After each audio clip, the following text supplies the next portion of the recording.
Dari Sabang sampai Merauke, dari Miangas hingga Pulau Rote, itulah negara kesatuan Republik Indonesia, yang di dalamnya menyimpan begitu besar potensi sumber daya yang dapat dimanfaatkan untuk kesejahteraan bangsa.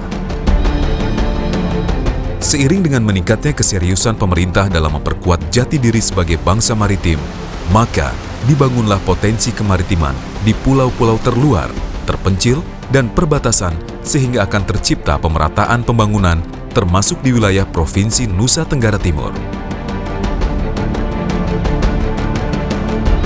Terletak di bagian tenggara Indonesia yang terdiri dari gugusan pulau-pulau. 3 pulau utamanya adalah Pulau Flores, Pulau Sumba, dan Pulau Timor, serta pulau-pulau kecil lain yang mengelilinginya. Guna memperkuat konektivitas wilayah di Provinsi Nusa Tenggara Timur, maka pemerintah Jokowi JK terus berupaya untuk menjaga keseimbangan transportasi nasional dengan transportasi yang berorientasi lokal dan kewilayahan. Salah satu strateginya adalah dengan meningkatkan kapasitas dan kualitas pelayanan angkutan laut melalui pembangunan fasilitas pelabuhan, terutama di wilayah perbatasan dan terluar, termasuk di wilayah perbatasan dengan negara Timor Leste, yaitu Pelabuhan Atapupu di Kabupaten Belu dengan ibu kota Atambua. Transportasi laut menjadi salah satu pilihan untuk menunjang kegiatan distribusi barang dan logistik. Sebagai pelabuhan pengumpan regional, Pelabuhan Atapupu hadir dengan wajah baru untuk memberikan pelayanan transportasi laut yang handal bagi masyarakat sekitar. Letaknya yang strategis berhadapan langsung dengan Laut Timur bagian selatan, sehingga menjadikannya sentra aktivitas bongkar muat penumpang, barang, hewan ternak, dan komoditas lainnya di Kabupaten Belu.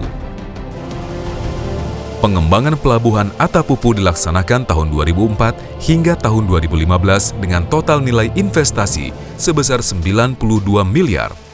Pengembangannya meliputi Dermaga 1, 100 x 8 meter persegi, Dermaga 2, 70 x 8 meter persegi, Trestle, 42 x 6 meter persegi, Causeway, 345 x 6 meter persegi, Reklamasi, 50 x 50 meter persegi.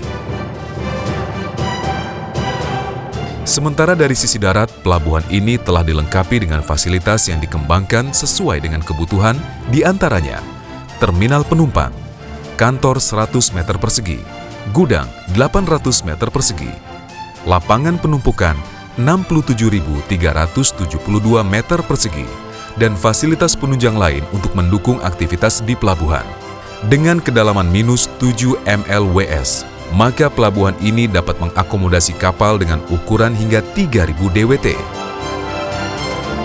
Tak hanya itu, Pelabuhan Atapupu juga menjadi prasarana pelayaran perintis yang disinggahi oleh 2 trayek kapal perintis yang berasal dari Pelabuhan Pangkal Kupang dan Maumere. Dengan hadirnya pelayanan perintis yang menghubungkan antar pulau, maka akan membuka aksesibilitas untuk menunjang pertumbuhan dan perkembangan ekonomi di daerah tersebut.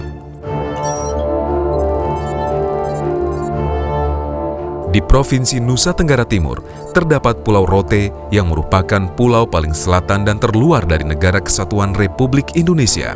Untuk menunjang mobilisasi arus penumpang dan barang, maka dikembangkanlah Pelabuhan Papela dan Pelabuhan Baa sebagai pelabuhan pengumpan lokal untuk masyarakat di Kabupaten Rotendao, yang wilayahnya juga dilalui oleh kapal tol laut yang mengangkut muatan berupa barang-barang kebutuhan pokok dan barang strategis lain, yang dioperasikan oleh kapal Pelni dengan trayek T3 dengan rute Tanjung Perak, Larantuka, Lewoleba, Rote, Sabu, Waingapu, Sabu, Rote, Lewoleba, Larantuka, Tanjung Perak.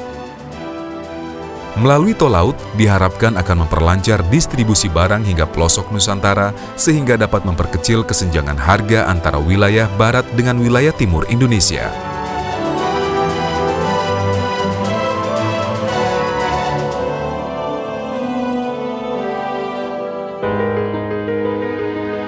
Di Kabupaten Manggarai, terdapat 2 pelabuhan yang telah dibangun, yaitu Pelabuhan Reo, Pelabuhan Pota, dan Pelabuhan Larantuka di Kabupaten Flores Timur. Di samping itu juga telah dibangun 3 pelabuhan penyeberangan di Provinsi Nusa Tenggara Timur, yaitu Pelabuhan Penyeberangan Kawah Pante, Pelabuhan Penyeberangan Pamana,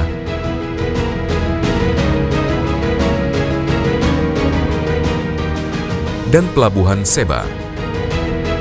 Pengembangan pelabuhan di wilayah Nusa Tenggara Timur ini menjadi salah satu dari penerjemah program Nawacita Indonesia Sentris yang tidak lagi memusatkan pembangunan di Pulau Jawa, tetapi memprioritaskan pembangunan mulai dari kawasan pinggiran, daerah terluar, terdalam, terisolir, rawan bencana, dan mempunyai potensi ekonomi yang tinggi.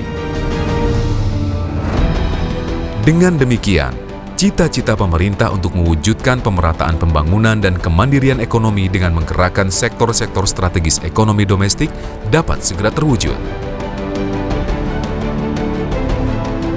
Menghadirkan negara demi segenap bangsa, merangkai, menyatukan Indonesia, serta memanfaatkan Laut NKRI untuk kesejahteraan bangsa.